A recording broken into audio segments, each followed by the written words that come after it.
When she entered the room, there was the instant silence that characterized Professor Wade's class before his arrival. He was a huge, hairy man, and although he was a great teacher, funny, kind, he had a certain "don't mess with this man" air about him. He wasn't there yet, and the basketball players in the back row were talking to each other too loudly in tones, trying to impress his friends and girls. When I looked around at the sudden silence, thinking that Wade had arrived, it was something else.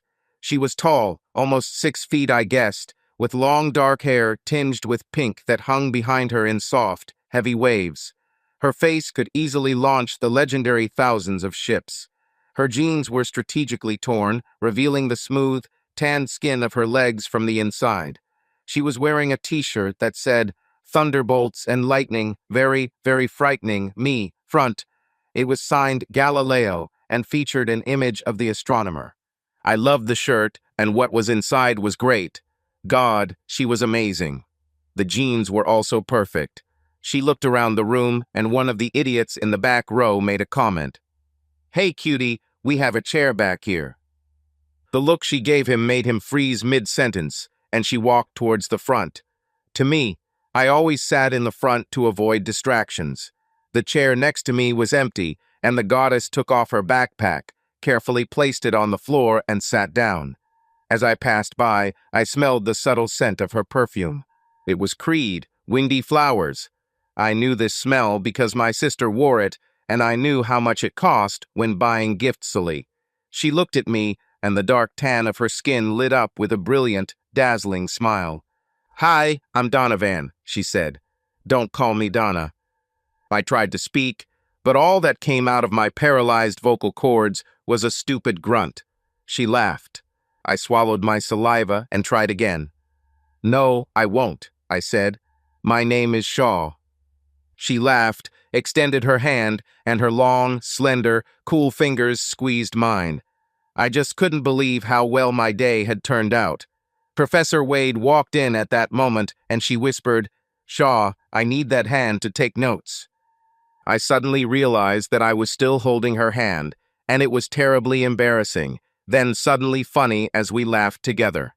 Wade glanced at us as he put his bag down. "Is everything okay there, Shaw?" I've calmed down. "Yes, everything is fine." He looked at Donovan and did a double take. "Yes, I see that you are good." He started his lecture, and we started a little argument. It was a Western civilization class, and there were about a dozen of us having fun in Wade's classes. To my surprise, Donovan joined us and was quick.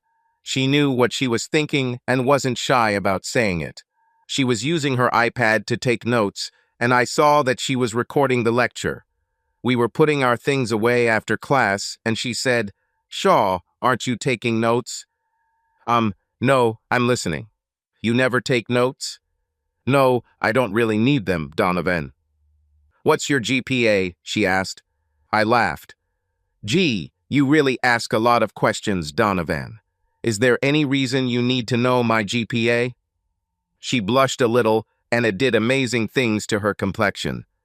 "Sorry, I just transferred here, and I'm looking for study buddies." "It's 384, I said. "Why did you get a B?" she asked. It was my turn to be embarrassed. "Well, I hate to tell you this, but it was human sexuality." "How did you know it was just one?" "I did the math," she said, then laughed. I joined her after a minute, then she took my hand and led me out. "Stay with me, Tiger," she said. "We will work on this sexuality. I'm really good at it." I could easily believe that this was so. She was the epitome of sexuality and sensuality, screaming in foot-high neon letters, "I am a goddess." "Where are we going?" she asked. "Well, this is my last lesson," I said. "I was going to the student union to play ping pong. Every semester there are table tennis tournaments and I play." "Are you okay?" she asked. "I haven't lost a game in 7 years," I said. "You play?" "Yes," she said. "However, over the past 7 years I have often played up. Let's go. I will be part of your support."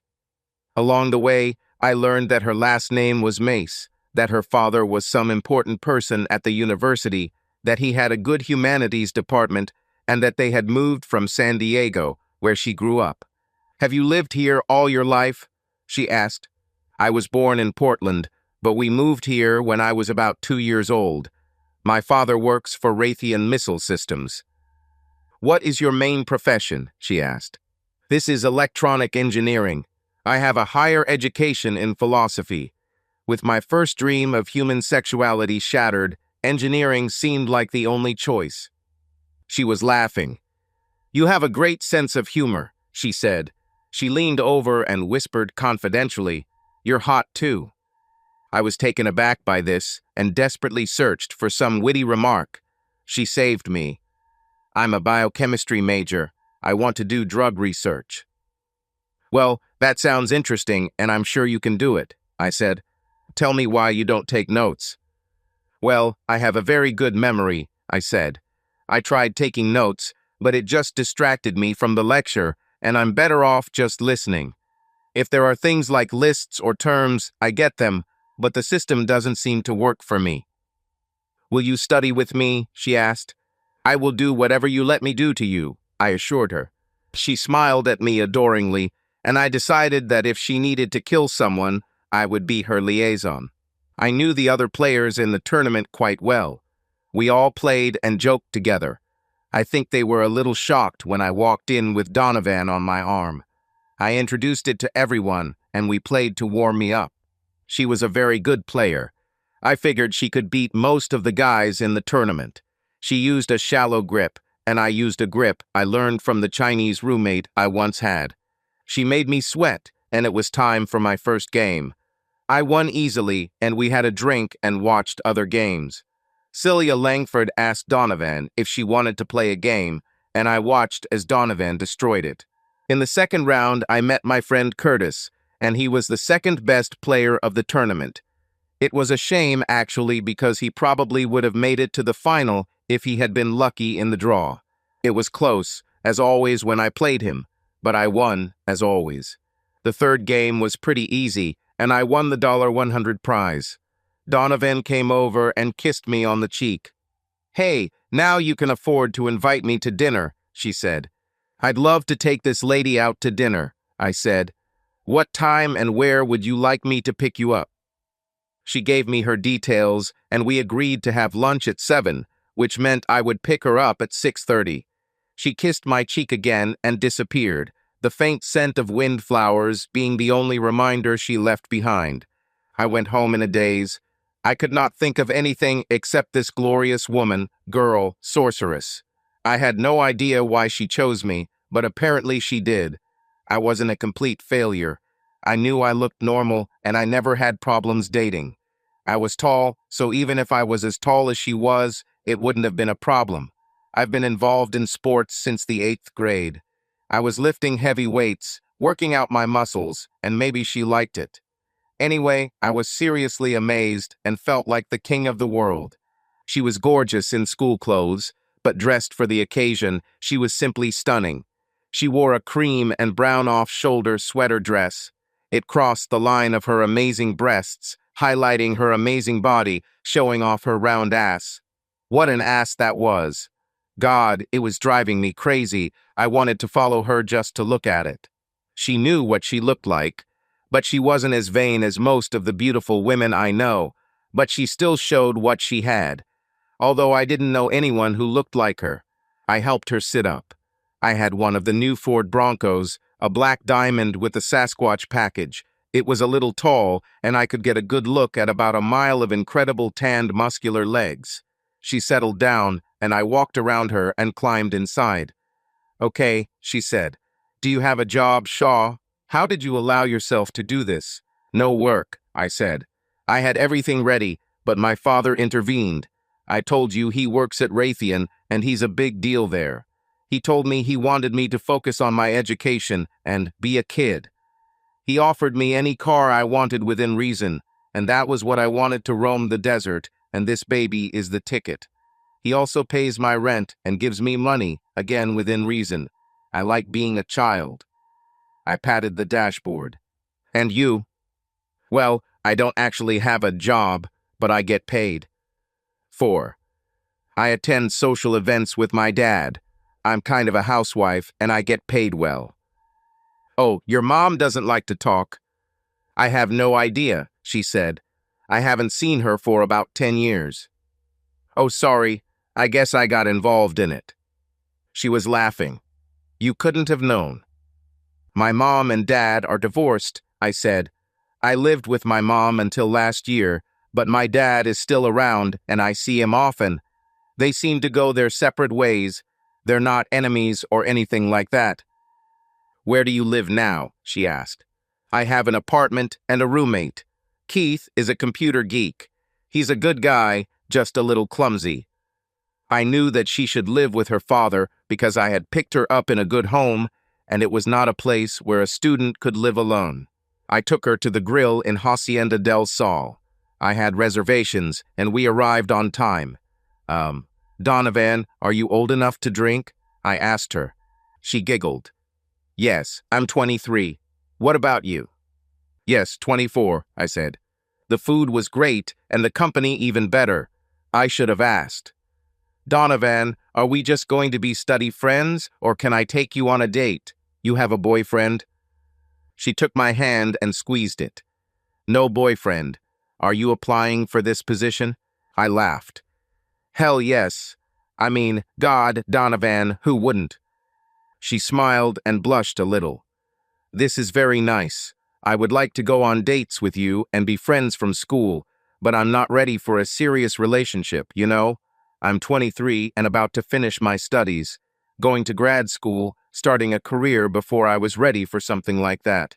Do you understand? I mean, are you okay with this? Yes, I said. I kind of have the same plans. When I took her home, I received my first kiss. I remembered it for the rest of my life, I was sure. I saw her every Monday, Wednesday, and Friday in Wade's classes, and she always made an effort to sit with me. We met at my apartment to study on Thursdays and usually went on dates on Friday and Saturday nights. From time to time, on one of the weekend evenings, she had to attend some university events with her father. I wondered what they were like, but since I wasn't in that circle, I never knew.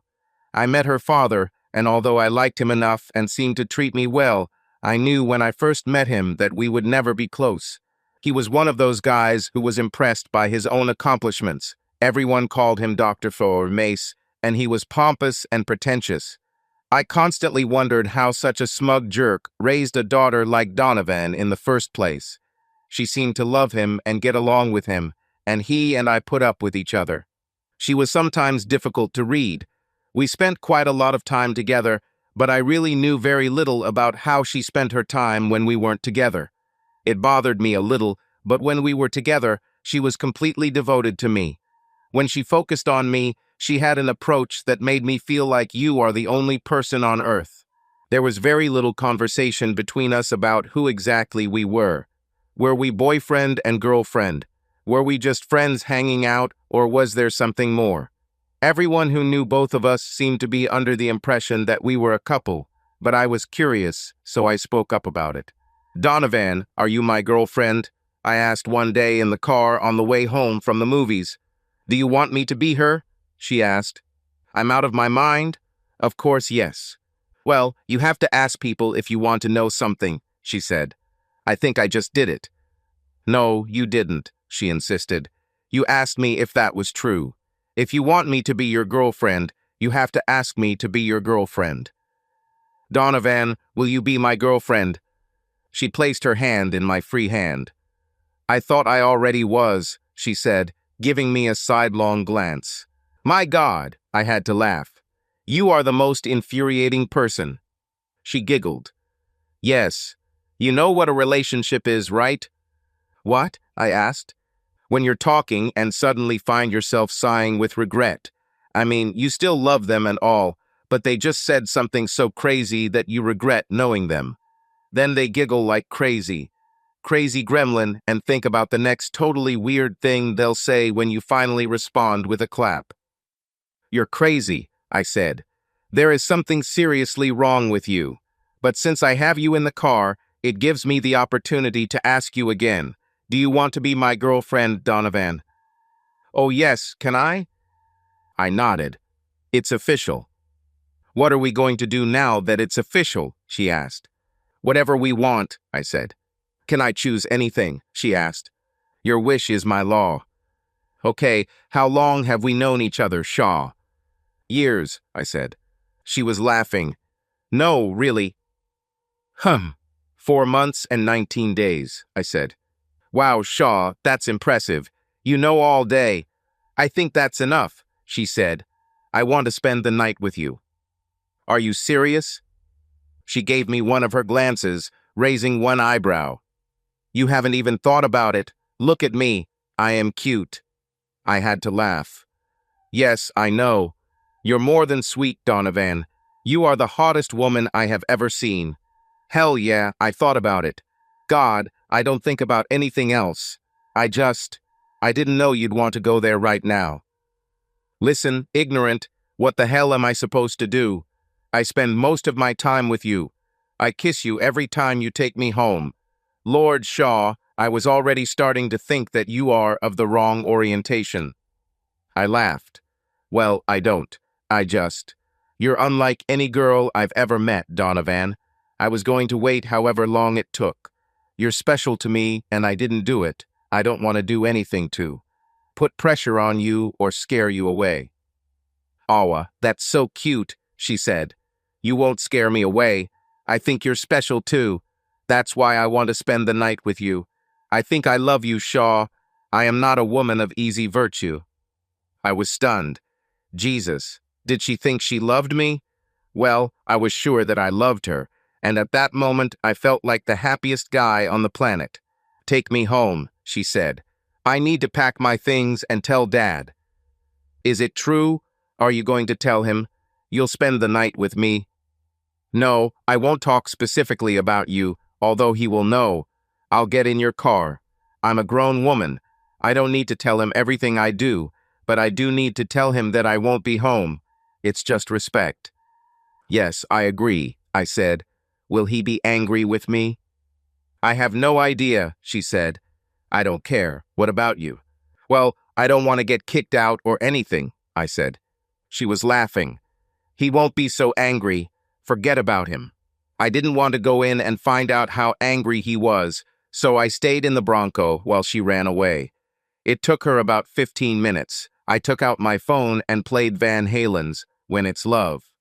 Donovan walked out with her bag, threw it in the back seat, and closed the door. As the synth ended, Eddie Van Halen hit his guitar, and Sammy Hagar started singing. Oh my God, this is my favorite, she said, reaching out and turning up the volume. We sang along to these classics, and she sang, her sweet little voice the perfect counterpoint. Sing with me, she demanded. I wasn't a singer, but I tried my best. We pulled into the driveway and let the song play. When it was over, tears came to her eyes. The show, this is our song, she said. When it's love. What do you think? Yes. How do you know this is love? It's just what you feel together, I said. She laughed. I think that's the answer, she said. She leaned forward, and her huge eyes were so close that it was difficult to focus. Do you feel it? She whispered. I kissed her. I took my bag and headed up. Keith was at home playing on his PS5. She screamed when she saw him playing the new game, Foretold. How did you get it? She asked. I have sources, he said. She sat next to him and watched as I put her bag in my bedroom. I opened 2 IPAs and joined them.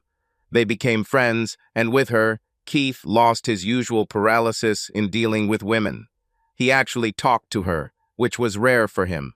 I need to run to the grocery store, I said. Do you want to come or stay, Donovan? Stay, she said. Keith can let me play.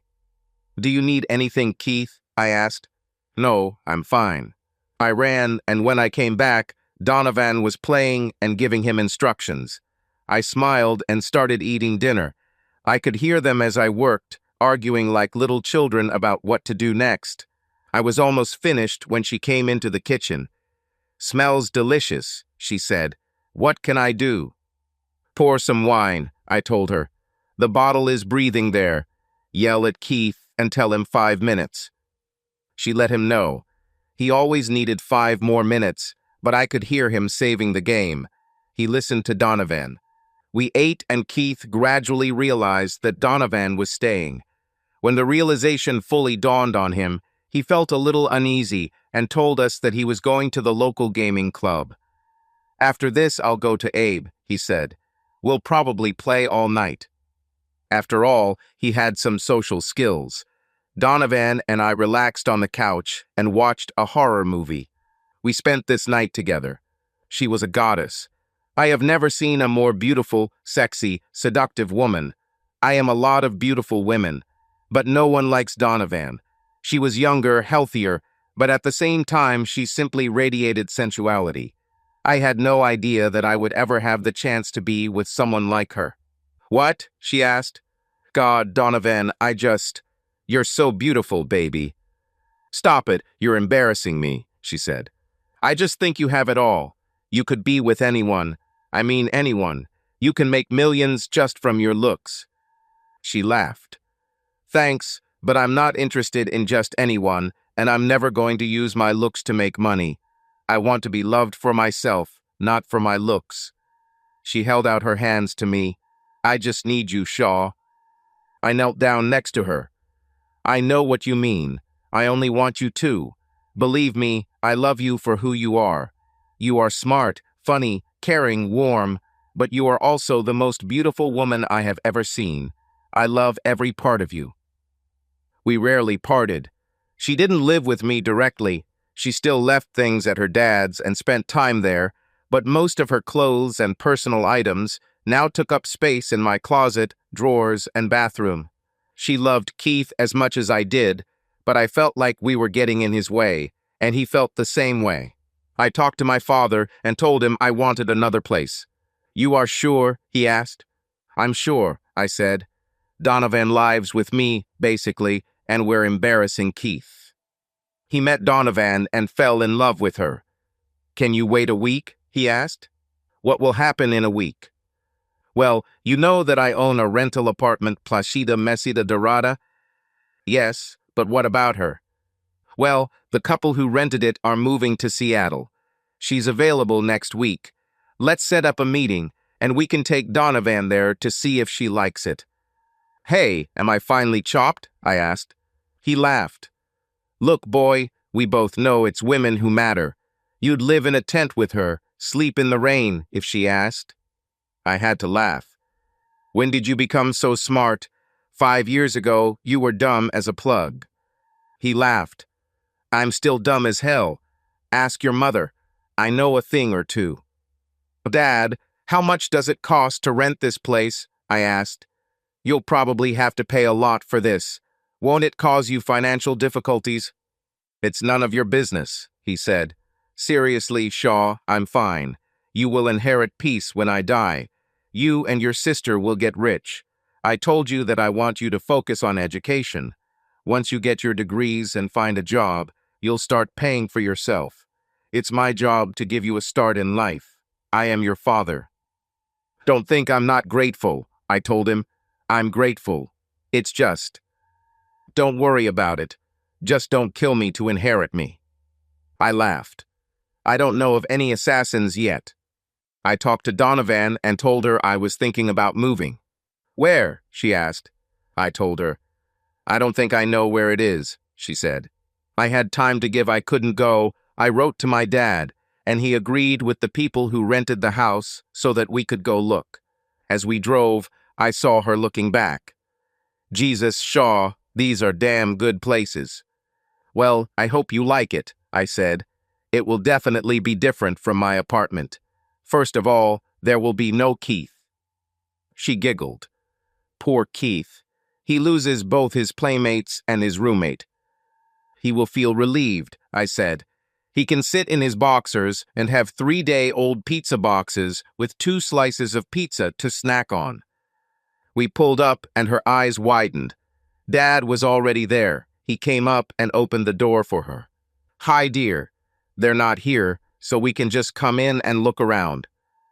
"Oh my God, Oliver, is this the place?" She was a little incredulous. He grinned. Yes, I bought this property about 20 years ago and got it for next to nothing. 5 years later, I was sitting on a gold mine. I sold the lots and used the money to build this place. I thought I would live here, but I got the opportunity to buy my own place, and I've been renting it out ever since. We walked to the door, and Dad opened it with his key, stepping aside so we could enter. It was impressive, and I heard Donovan gasp as she sucked it in. Oliver, are you kidding me? He chuckled. No, of course, this furniture belongs to them, so you will have to buy your own. How? How can we afford it? She wondered. Mother Shaw took care of it, Dad told her. She is engaged in the import and export of furniture. She had been planning his marriage for many years. I happen to know that she has things in storage, things that she purchased, and she always planned for him to have them. But we're not getting married. Her voice trailed off. I know, but will you live together or not? She looked at me helplessly. Not really, Oliver. I still live with my father. I mean, yeah, we kind of live together, but I'm a hell of a long way from getting married or committing like that, and I think Shaw is too. I have an idea, I said. What? It came from both of them. Why shouldn't we worry about this? I'm not going to worry about us living together, and I'm not asking for any commitment. Mom doesn't care. It won't be any different from what we have now, except Keith won't be there, and that's a lot more. Donovan gave me one of his dazzling smiles. I like the way you think. I'll look around. Give us a tour, Oliver. He did. I kind of knew the layout. I was there when Dad built the house, but Donovan couldn't walk past the house. I can't believe it, Shaw, she said on the way home. Dad's the space on the first floor would fit twice as big. Right, I said. Does this scare you? I guess so. I mean, it's cool that Oliver even thought about it, but damn. We drove up, talked to my mother, and she took us to her warehouse. That was incredible. There was a bunch of stuff under the blanket, and when she started to pull the blanket off, Donovan was over the moon. Lord, Lydia, where did you get all this? Mom laughed. Mostly South America, she said. Some are from Africa and Asia, and a few from Eastern Europe. It's not as expensive as you might think. I've been going to shows for years, and if I see something that I think is unique and special, I take it. It's not all yours. Part of it belongs to Tobin. Well, I like it, Donovan said. Mom hugged me. Shaw, will you trust me to decorate this place? She did this kind of stuff professionally, so yeah. You know more about this than me or Donovan, I said. A triumphant smile shone on her face. Okay, then it's decided. The next week, the tenants left, and my mother went to work. A week later, she told me that everything was ready. We met her and Dad for dinner, and they took us to evaluate what they had done. Mom and Dad were not hostile to each other. They were actually friends, and I always thought they loved each other. They just had different lives. It was nice to see them together, and after a while, Tobin appeared with champagne. Hey, sis, I walked over to hug her. She and Donovan were friends and hung out together for a while. Hello, Bab. That's what she called me since she was very little. I thought we should celebrate and have a housewarming party. Mom came over with champagne glasses, and we made a toast. The place looked great. The furniture was a little sparse, but I figured we'd fill it up as soon as we found the time and money. Of course, it was functional. Father Donovan came, and he had an absolutely disgusting dish for our dinner table. I pretended to admire it, but damn. The thought of eating next to a stalking tiger that looked like it was about to pounce on me was too much. I appreciate this gesture. He got up enough that Donovan took him on a tour, and I think he was impressed, despite himself. Keith borrowed his dad's truck and trailer and drove up with our boxes of stuff. Even Dr. Mace got his hands dirty, helping us carry boxes to their respective rooms. We put everything roughly where it needed to be, and everyone left, leaving Donovan and I a little awkward, completely alone in our new place. It didn't last long. Will you take a shower with me? She asked. I was always ready for this. Our agreement has not changed. 6 nights out of 7, Donovan was with me every day when classes ended. We were together. About once a week, she spent the night with her father. We both applied and were accepted into graduate school and were both in our final semester. I was going into the aerospace program and she was going into bioengineering. We were both a little anxious, thinking about money and work. Mom and Dad put money into my account and Donovan made some money hosting at the university, but neither of us were truly satisfied with what we were doing. I was looking into internships and she started increasing the number of events she was doing. One of the IT specialists was working in our office and happened to mention that visited university fundraiser. I was half listening. "I'll tell you, there was the hottest girl I've ever seen," he told me. This caught my attention. "Oh yes," I supported him. "Yeah, she looked like a university student or something, but I'd never seen her before. You won't believe it," he said. "Graduates lined up to dance with her. I would just like to dance and God take her home. I would die a happy man." "Did anyone take her home?" I asked. "I don't know. There were many attempts, I can tell you that." This made my antenna go up. I decided to ask Donovan what was going on without seeming too concerned. She was working at an event that evening. "Hey kids, I've never asked you this before, but what exactly are you doing at the event?" "Well, it depends on the event," she said. "Sometimes it's like a dinner party and we just have to communicate. I'm really just here to make sure everything is going smoothly, the caterers are doing their jobs, I'm hanging out with Dad and chatting with donors and alumni and introducing people and all that stuff." "Things. Sounds terrible," I said. She was laughing. "It's not fun, I promise. It's work, Shaw. This isn't supposed to be fun.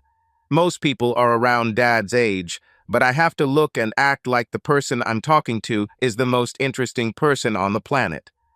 "Oh my God, I had no idea. Are they all like this?" No. Sometimes there are bands, orchestras, dinner, and then dancing." "What will it be?" I asked. She turned away from the mirror where she was applying makeup to her eyes. "What happened, Shaw? Are you giving me the third degree here?" I laughed. "No, I was just curious. I have no idea why. I just asked." She turned back to the mirror. "It's just a job," she said. "Boring shit. You wouldn't like it."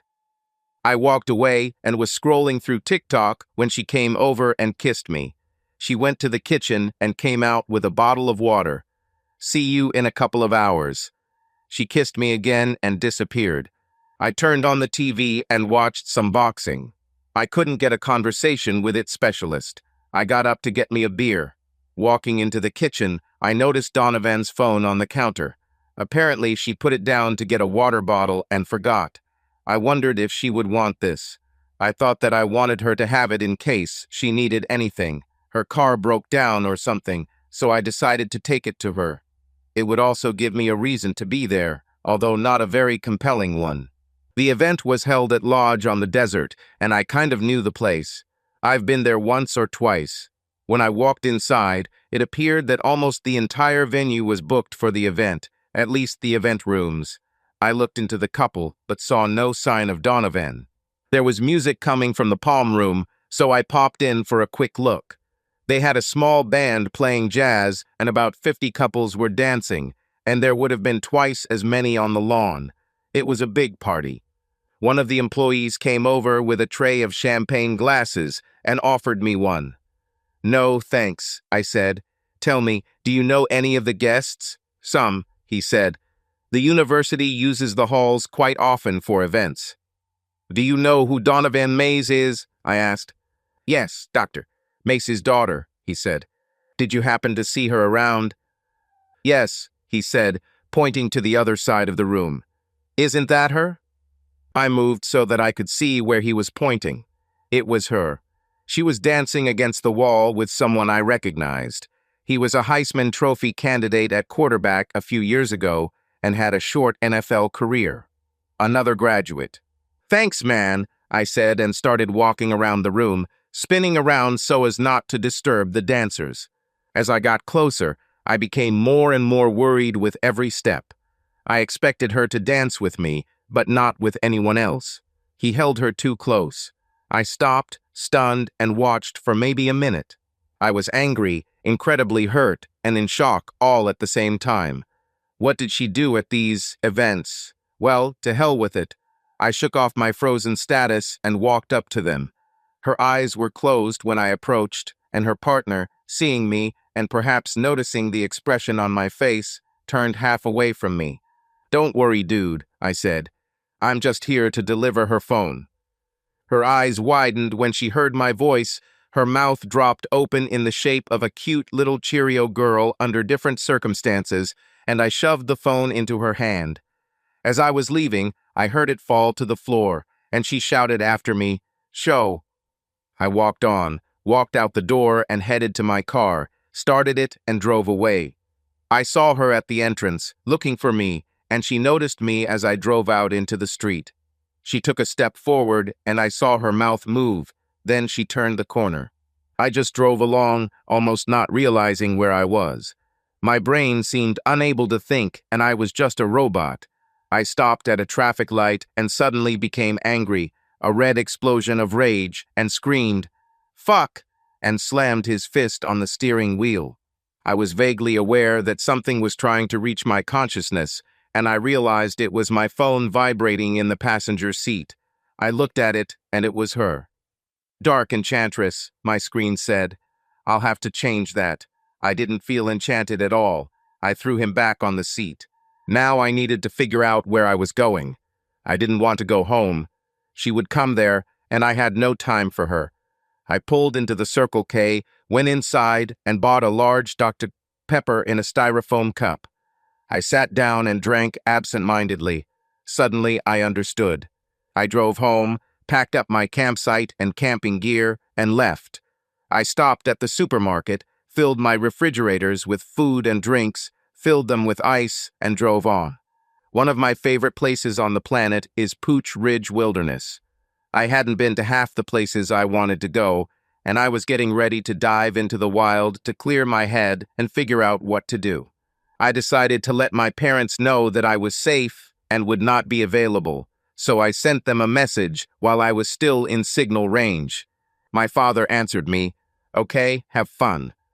I parked in the lot, found a nice camp spot about a quarter of a mile away, and found a ranger to let him know where I would be camping. I set up my tent and set up the area the way I wanted, lit a small fire, and took a sip of the tequila I bought at the store. My head was spinning with a million thoughts. Was this what I saw normal for Donovan at these events? Is she doing anything else? What I saw didn't pass my girlfriend's test, but what else does she do? This, of course, occurred to me. When she said she was staying with her father after the event, was she really staying with him, or was it a convenient lie to keep me in the dark? I didn't know, and the only way to find out was to ask her. But would she lie? I didn't think she'd ever lied to me, and the Donovan I knew didn't seem like a liar to me, but I never imagined I'd see her dancing on some guy's leg. I was like a robot without a compass. I felt terrible from the tequila, and I fell into a restless sleep, having nightmares about Donovan doing something and hiding it from me. The next morning, I had a bit of a hangover, but breakfast and a couple of ibuprofen soon fixed that. I packed my backpack and headed down the trail. It was beautiful. It was high enough to be cool, and when I went down into the canyon, it was hot enough that when I jumped into the stream, it was just wonderful. I pulled out my wild cleaners and washed myself in the stream. That night was a repeat of the previous one, and I did not gain any clarity about anything any more than before. The next day I headed towards Mount Lemon, climbed up a rock ledge, and occupied my mind. It was almost dark when I returned, and as soon as I entered the small space, there sat Donovan, sitting on a rock, face in her hands, bowed down and seemingly crying. Shit. I must have made some kind of noise, because she looked up and saw me. She jumped to her feet and ran across the camp, rushing at me and almost knocking down off your feet. "Damn you, Shaw," she screamed in my face, then hugged me like an anaconda before yelling again. "What the hell is wrong with you? You can't just run away. You can't just throw me away." She beat my chest with her fists. I needed to talk. "Why did you do that?" How did you find me? I asked. Your father told me you were here, she screamed. I got scared and made him tell me. When I came here, the ranger told me where you were, but you weren't here. She burst into tears and clung to me again, burying her face in my chest. Where have you been? I was on a hike, I said. I didn't want to see you, Donovan. That's why I came here. Fuck this, she screamed. I needed to see you. Why are you not? Donovan, stop, I said. Stop yelling. Let me light the fire. I am hungry. You are hungry. She pressed herself against me for another minute, trying to pull herself together. No, and I'm not hungry. I haven't been able to eat for 2 days. Why do you? Stop, I said. I won't go into details until you pull yourself together and learn to speak like a reasonable person. Now I'll cook something to eat. You'll eat it with me. We'll have time to have a drink, sit by the fire and talk, okay? She snorted, wiped her eyes and nodded, all that mane of hair swaying. Fine. I fried bacon, and we had bacon and eggs. She picked at the food first, then ate it greedily and cooked herself 2 more eggs and some more bacon. I think I was hungrier than I thought, she said. I can imagine if you didn't eat for 2 days, I said. I couldn't eat, she said. I felt sick to my stomach all the time. I didn't know what to say to her, so I remained silent. Well, I didn't plan for 2, I said. I'm going to run out of food very quickly. I'll take more, she said. We finished eating, and I pulled out a bottle of tequila and poured a couple of fingers into a tin cup, pouring some for myself. There was a large flat stone by the fire, so I walked over and sat on it. She came and stood in front of me. Step back, she said. I did so. She spread my legs and sat between them, leaning back on me, and we looked at the dancing flames in silence for a minute. It was awkward, so I started. Donovan. Let me talk, she said. Then you can go, okay? Okay, I said. Don't tell me any bullshit, Donovan. I'm not in the mood. I won't, she said. First of all, I want to tell you, Shaw, I have never been with anyone but you since the day I met you. She leaned back and looked at me. Do you believe me? She sensed my hesitation, and her eyes filled with tears. You don't believe me, do you? I'm not saying I don't believe you, I said. I did not say that. Let's just say I believe you temporarily, okay? What does it mean? There was a little heat in her voice. It means I accept what you said, and I want to hear what else you have to say, I told her. Whatever you say may make me come back and say I don't believe you, or it may make me come back and say I absolutely believe you. If you don't believe me, then I don't think I have anything to say, she said bitterly. What's the point? It's up to you, I said. She stood up and walked to the edge of the circle of light, then stopped and looked back. I'm so sorry, Shaw. I love you and thought you were the one. I can't be with someone who doesn't trust me. I trusted you, I said. It was you who created the doubt. She bowed her head, seemingly defeated, and disappeared into the growing darkness. I stayed in the desert for 5 days and then went home. I could tell she left immediately. All the little things she had, the pictures, the little lace fabric things, the chargers that she always left in sockets around the house, were gone. Her clothes, all her books and papers, the cosmetics that were always on her dressing tables and dressers, everything was gone. God, that was depressing. You can't be with someone for 2 years and not feel like a part of you left when they left. I didn't feel guilty about it, but it didn't make the house any less lonely. I was willing to listen to her, but I couldn't just act blindly when I had other evidence telling me that things were different than I thought. I existed in some kind of limbo. I did everything I did before she came into my life like a bomb, but it all seemed a little empty. It was as if my world was painted in vibrant colors, and suddenly everything became shades of gray. I saw something, heard something, did something, and thought Donovan would like it. Then I realized that there was no Donovan. It was damn depressing. The only things that kept me sane were school, my family, and Tauben. I have always been close to my little sister, and we have become even closer. She constantly communicated with me. I knew she was close friends with Donovan, but she never mentioned a word.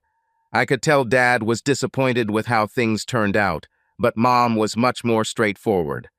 "Shaw, you're an idiot," she told me about a week after Donovan left. "No doubt, but is there any particular idiocy you have in mind?" I asked. "This girl loves you," she said. "I had lunch with her, Shaw. It's not what you think, but she's not going to ask. It's not in her nature. You allow something that is important but doesn't really matter to ruin something beautiful in your life. You need to fix this." "Why do I need to fix this?" I asked. "I wasn't the one who broke this relationship." "I'm not saying you're to blame, or at least mostly to blame," she said. "I'm telling you it's worth fixing, even if you have to take the first step." "I know you want the best for me, Mom," I told her. "Yes, I know. I won't mention it anymore." I got the paid internship I was hoping for at Honeywell. It wasn't a lot of money, but it was more than I'd ever had, and they liked me. 6 months later, I received a job offer while completing my master's degree. We went to the same school and in the same buildings, so I saw Donovan from time to time, mostly from afar. If she noticed me, she would wave, and I would always smile at her and give her a thumbs up. Mom and Tobin very discreetly informed me that Donovan was no longer working for her father as a housewife. She was interning at Nuvox, working on some kind of specialized oxygen delivery system. Fine, I was proud of her. We didn't talk, but I saw her nearby. Every time I did this, I realized how much I missed her, and it felt like I was in constant pain. 18 months passed, and the first time we really talked was at graduation. There were just over 100 of us studying engineering, and I was sitting in my chair when someone sat down next to me. I turned around and saw Donovan. God, she still took my breath away. If anything, she was even more impressive than the day we met. She gave me a sparkling smile. "Hi, Shaw. Congratulations. You did it." "You too. Thank you and congratulations. Did this internship turn into a job offer?" "They offered me a job," she said. "I refused them. Protein Technologies made me a better offer, and this is a much more complex area of activity. What about you?" "We'll stick with Honeywell," I said. The ceremony started, and we couldn't talk anymore. I left later and saw her one more time before the start. She came and sat next to me again. This one was damn long and equally boring, but when it was over, we were both back in our chairs. Mom, Dad, and Tobin were there and surrounded us both, congratulating us. Dad insisted on inviting us all to dinner. Donovan arched an eyebrow questioningly. I nodded as non-intrusively as possible. We had a great time, got a little upset after drinking 3 bottles of wine between us, and Donovan said she had to go. "I need to walk a little before I go," she said. "Shaw, are you coming?" I wasn't quite ready to drive either, so I agreed. We were close to campus and went there. We walked together, and it was awkward. We made a few inane comments, and she stopped by the fountain, sat down on the bench, and patted the seat next to her. I sat down nervously. She was laughing. "Feeling a little trembling, big boy?" I chuckled. "Yes, a little, I think." "I won't eat you," she said. I looked at her doubtfully. "Are you sure?" "I would like to," she said. "I have a feeling you're going to be pretty hard to chew at the moment." "Is this a metaphor?" I asked. She nodded. "Yes. God, you're a stubborn man, Shaw." I chuckled. "Yes, I heard that. Do you mean some specific stubbornness, or just a general indictment of my character?" She smiled. "Both. Do you miss me, Shaw?" "Every damn day," I said. "I miss you," she said. "Oh my God, Shaw, you are my best friend. We were friends before. You know, you were my best friend. We hung out all the time. I miss my friend. And you?" "Yes," I assured her. "Then why the hell didn't you call me, didn't make the slightest attempt to talk to me?" "I could ask you the same thing," I said. "Shaw, I tried. I stalked you, tried to throw myself at your feet. It didn't end well, and I felt awkward calling you, trying to talk to you." "Okay, can you tell me why you felt awkward?" I asked. Well, I felt like I let you down. I felt like I let myself down. I know I hid something from you. Like what you did at those university events. Yes, there was an awkward silence. I wonder if you understood my feelings when I walked in and... I'd like to talk about it, but there's a little problem, she said. Okay, what's the problem? Do you think I will lie to you? She asked. Do you really believe this? Look at me, Shaw. I turned a little sideways and looked into those huge brown eyes. Tears floated in them. The setting sun turned them honey golden. I knew she wouldn't lie. It's not that I think you'll tell me an outright lie, I said. However, I have a little story. Can you leave out some things that might not represent you in the light of the forest? You did it, Donovan. I never had a single doubt about you. I never would. I have to tell you, I haven't been completely honest with you or even with myself. I told her about the conversation I had with my colleague. Oh my God, why didn't you say anything? Well, I would look paranoid. I was embarrassed. I thought it would make you angry, and I felt that you would be right to be angry. So when I saw that you forgot your phone, I used it as an excuse to go. I didn't expect to find.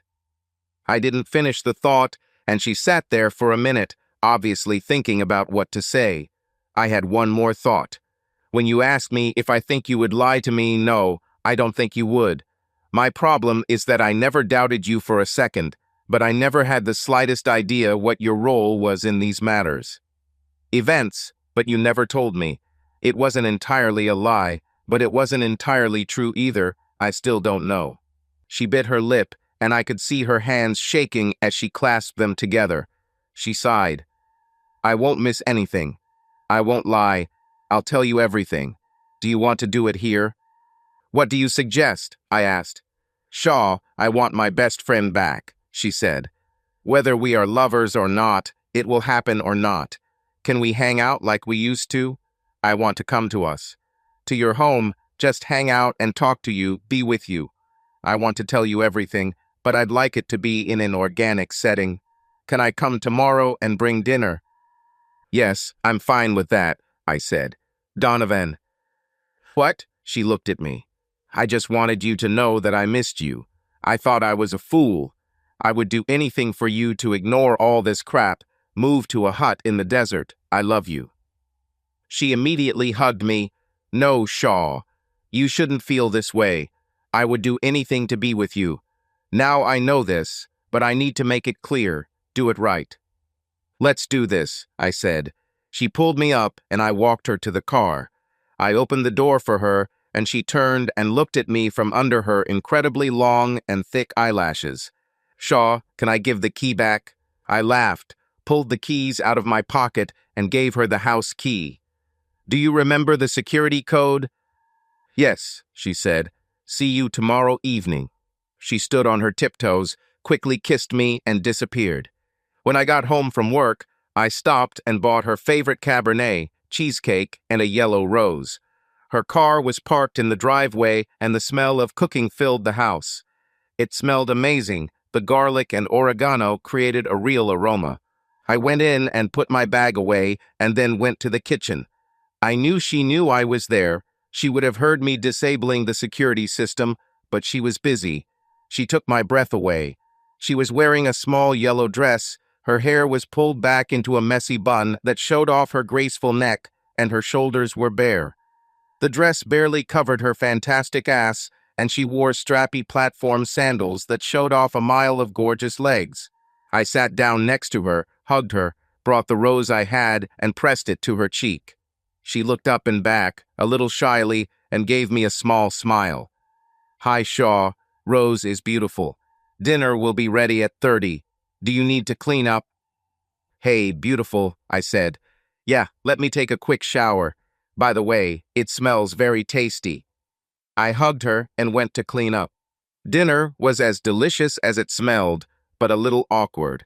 We talked nonsense, and when we finished, I cleaned up while she poured the wine and took our glasses to the sofa. I sat down next to her, and she snuggled close to me. I hugged her. She sighed. The show, it's so nice. God, I missed this. Just the opportunity to touch you, talk to you, knowing what you want. Me too, I said. I've always wanted this. I was fucking miserable, Donovan. Me too. The only question is, will we remain unhappy? I'm open to suggestions on how to avoid this, I said. Do you have any suggestions? She asked. Maybe. And you? Yes. I'll tell you everything. Perhaps you won't like something. I put my feet on the ottoman and she leaned back, resting her head on my arm behind her and putting her feet on top of mine. I remembered that this was one of her favorite things to do. Shoot, I said. First of all, I have to tell you that I'm not going to lie or hide anything, okay? I nodded. I believe you. Fine.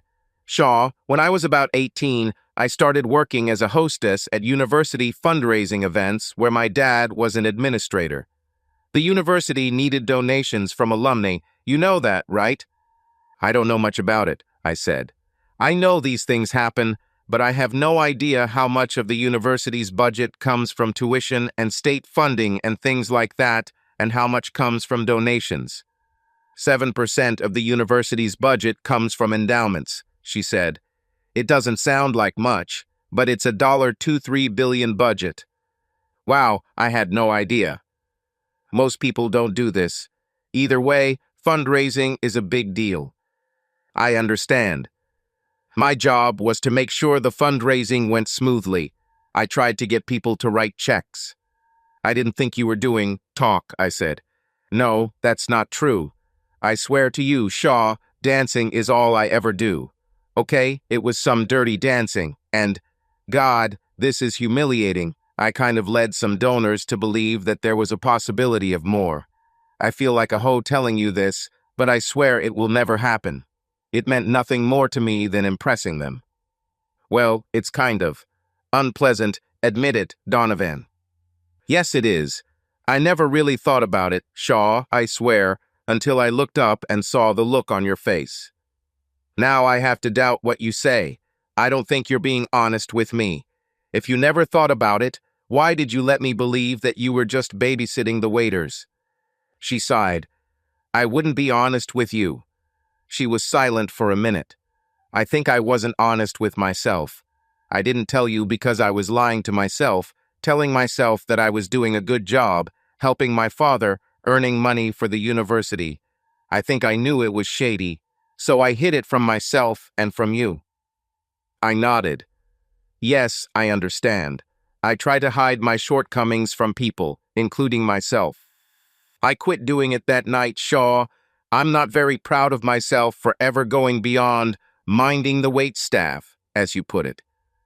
When that dude you worked with told you this story, why didn't you come face to face with me and tell me about it? She asked. It's not easy, I said. I'm in love with you, Donovan. I told myself I was paranoid, crazy. You can't do anything wrong in my eyes. God, you were perfect. I wanted to punch this guy for making me think you might be doing some shady stuff. Suddenly, she began to sob with all her heart. Melancholy convulsed her, and I wrapped her around me, pulling her towards me, and she released her melancholy. This went on for about an hour, and my emotions were almost as intense as hers. I'm sorry I wasn't perfect, she finally managed to say. I'm sorry that I destroyed that image of myself in your mind. Damn, Donovan, I'm far from perfect myself. I was a fool. I don't like what happened. However, I was stupid and you were a little better. We let it almost destroy something beautiful. Trust me, I still think you're perfect. You're human, that's all. People do stupid things. Not a single book or movie would ever be written. I know, she whispered. I felt so bad without you, Shaw. What can I do to get back? What can we do? What are we doing? I said. I was an idiot not to do this a few months ago. I'm not very good at confrontation. I need to work on this. Me too, she said. I was an even bigger idiot. You have no idea how many times I dialed your number, but did not press the call button. I watched our text conversations just to hear your voice in my head. I squeezed it. Well, we'll have millions of conversations in person. She let out a watery laugh. Either way, I'll save the messages. It was a bump in the road.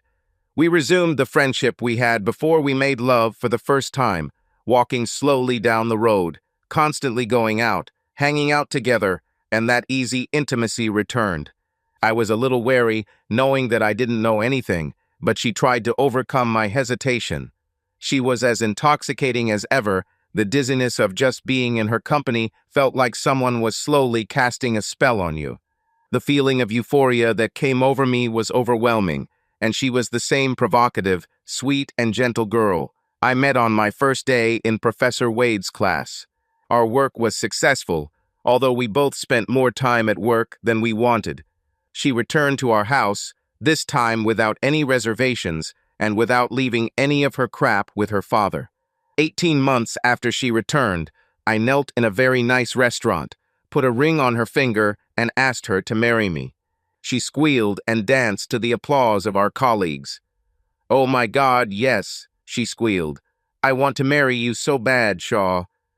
She grew serious and sat down again, admiring her ring. "I want a long engagement," she said. "I don't want you to just fall in love with me. I mean, I want it, but I want you to trust me like a rock, and I'm still working on it, okay? If you want a long-term engagement, that's fine with me, but not for that reason, Donovan. I trust you like a rock, just like you said. I think I've always trusted. I was thinking about some weird shit, but I guess I always knew what 6 months sounded like." "I think 18 months, she said. We agreed on a year. 8 years later, we have 2 tiny Donovan clones. One is 4, the other is 2. We bought a house from my dad, and now I come home every day and see 2 tiny girls waiting for Dad on the porch. Their mother will arrive in a minute, and I know that the sight of her will take my breath away, just like the first time I saw her. The girls and I were sitting in a restaurant. It was crowded and loud. There was silence for a moment, hiccups amid the raucous noise.